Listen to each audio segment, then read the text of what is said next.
মেক্সিকোর টোলুকা শহরের রেড ক্রসের একটি কেন্দ্রে আছে ব্যতিক্রমধর্মী এক সুপারভাইজর। অফিসের সবার কাছেই জনপ্রিয় এই ছোট্ট সুপারভাইজরের নাম ক্রুজবার্তো। মজার ব্যাপার হচ্ছে সে কিন্তু কোনো মানুষ নয়, একটি কমলা রঙের বিড়াল। তাকে ভালোবেসে সবাই ডাকে সুপারভাইজর কিটি।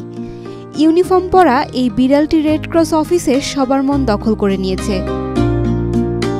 কয়েক মাস আগে হঠাৎ করেই রেড ক্রসের চত্বরে আসে ক্রুজবার্তো। এরপর আর চলে যায়নি। কর্মীদের ভালোবাসা আর যত্নে সে এখানেই রয়ে গেছে। মোনালিসা হেভি ফ্লো 15 পিস প্যাকেটের সাথে 8 পিসের একটি প্যাকেট একদম ফ্রি। দিনে দিনে হয়ে উঠেছে প্রতিষ্ঠানের গুরুত্বপূর্ণ সদস্য। ছোট্ট রেড ক্রস লোগো সহ ইউনিফর্ম পরে রীতিমতো সে দপ্তরের আনাচে কানাচে টহল দেয়। কখনো কখনো অ্যাম্বুলেন্সের পাশে ঘুমুতে কিংবা কখনো শিফটে থাকা কর্মীদের সঙ্গ দিতে দেখা যায় তাকে। কর্মীদের মতে এই বিড়ালের উপস্থিতি রেড ক্রস কেন্দ্রে কাজ করা মানুষের মনোবল অনেকটাই বাড়িয়ে দিয়েছে। টোলুকা রেড ক্রসের প্রেসিডেন্ট মারিও ভাস্কেজ বলেন,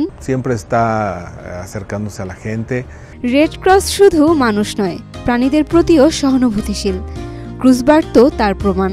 ক্রুজবার্তোর উপস্থিতি কর্মীদের মধ্যে তৈরি করেছে বাড়তি আনন্দ, স্নেহ আর মানসিক প্রশান্তি। সেখানে কর্মরত একজন প্যারামেডিক বলেন,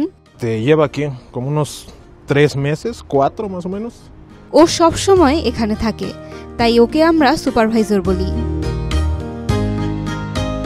জরুরি সেবার মাঝে যখন জীবন বাঁচানোর লড়াই, তখন এমন এক আদরের সঙ্গে কর্মীদের দিনটিকে করে তোলে একটু হালকা, একটু ভালোবাসায় ভরা।